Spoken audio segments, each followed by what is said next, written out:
नमस्कार. आजची रेसिपी आहे व्हेज चीज सँडविच. अगदी मस्त अशी. चला पाहूया साहित्य. हे पहा, मी इथं बटाटे घेतलेले आहेत उकडून, मस्त असे गोल कट करून ठेवलेले आहेत. इथे 2 बीट घेतलेले आहेत, ते सुद्धा व्यवस्थित शिजवून घेतलेले आहेत आणि असे गोल कट करून घेतलेले आहेत. इथे टोमॅटो घेतलेले आहेत, 3 ते 4 छोटे टोमॅटो आणि 3 ते 4 कांदे आणि मी इथे चाट मसाला घेतलेला आहे आणि इथे घेतलेले आहेत ब्रेड. ही घेतलेली आहे ग्रीन चटणी, सँडविचची ग्रीन चटणी घेतलेली आहे. मी तुम्हाला पुढे सांगतेच मी ती कशी बनवून घेतलेली आहे ते. आणि इथे मी वापरलेला आहे सॉस आणि हे वापरलेलं आहे मी चीजच्या स्लाइस. एवढ्या पदार्थांमध्ये आता आपलं सँडविच तयार होणार आहे. चला पाहूया. आता आपण ग्रीन चटणीसाठी काय काय साहित्य वापरलेलं आहे ते आता आपण पाहूया. चटणीसाठी मी इथे वापरलेलं आहे इथे पोपटे आणि तिखट दोन्ही मिरचींचा वापर केलेला आहे. त्या जास्त तिखट नसतात म्हणून. लसूण घेतलेला आहे, एक छोटा, अर्धा इंच आलं घेतलेला आहे आणि मूठभर कोथिंबीर घेतलेली आहे. हे सर्व पदार्थ मी मिक्सरला एकत्र करून वाटून घेणार आहे.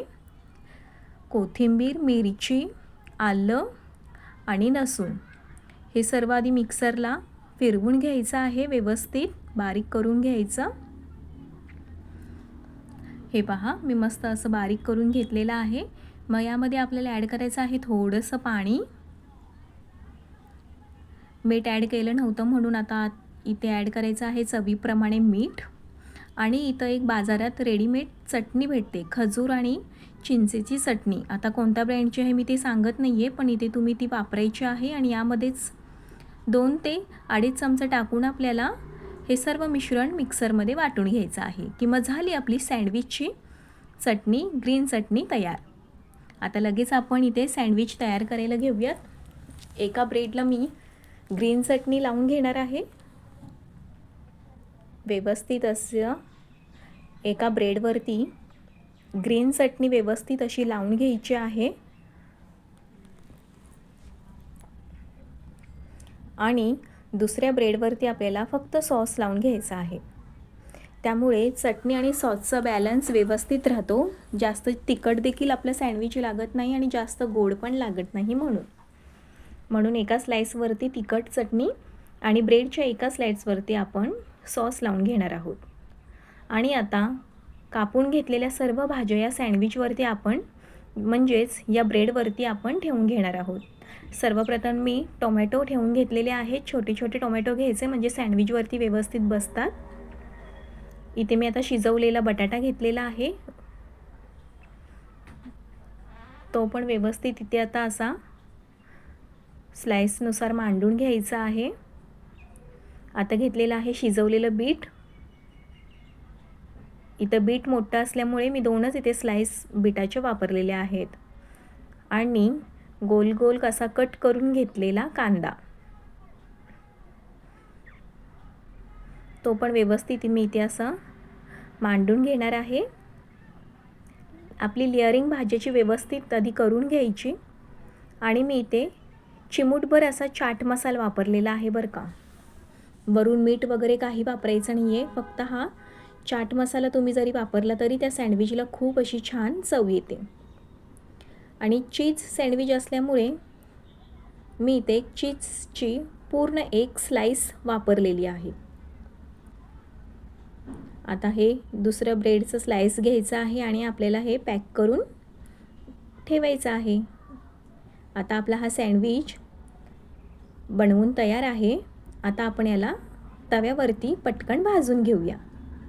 मी इथे तवा गरम करत ठेवलेला आहे. त्यामध्ये 1 चमचा तेल व्यवस्थित असं पसरून घेतलेलं आहे. तेल छान असं व्यवस्थित गरम झालं की मग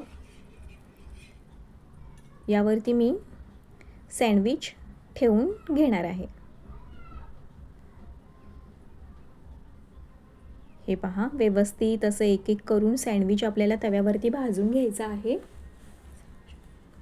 तुमच्याकडे जर सँडविच मेकर असेल त्यामध्ये देखील तुम्ही सँडविच ठेवून भाजून घेऊ शकता. जर कोणाकडे अगदीच नसलं तरी चालेल. पटकन आपला तवा ठेवायचा त्यावरती थोडंसं तेल, तूप, बटर तुम्हाला जे काही आवडेल ते ॲड करायचं आणि आपले सँडविच मस्त असे दोन्ही बाजूनी छान खरपूस असे भाजून घ्यायचे. ती चवसुद्धा खूप चविष्ट लागते, खूप छान लागते ती पण चव. तव्यावरती भाजून घेतल्यामुळे पण खूप छान असे कुरकुरीत सँडविच आपले तयार होतात.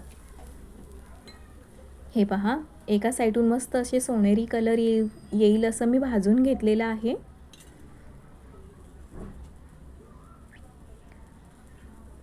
दुसऱ्या साईडून व्यवस्थित असं हे सँडविच मी भाजून घेतलेलं आहे. सँडविच भाजण्यासाठी जास्त वेळ लागत नाही. 3 ते 4 मिनिटात दोन्ही बाजूनी सँडविच भाजून तयार होतं. हे पहा किती सुंदर दिसतंय ते. खूप छान असं आपलं सँडविच तयार आहे. आता आपण याला मधोमध कट देऊन सॉससोबत खाण्यासाठी सर्व करू शकतो. हे पहा, दिसतंय किती छान दिसतंय ते. एकदम चविष्ट असं हे सँडविच लागतं. तुम्ही नक्की ट्राय करा, नक्की करून बघा. झालेलं आहे आपलं वेज चीज सँडविच तयार. आहे की नाही छान आणि सोपी रेसिपी.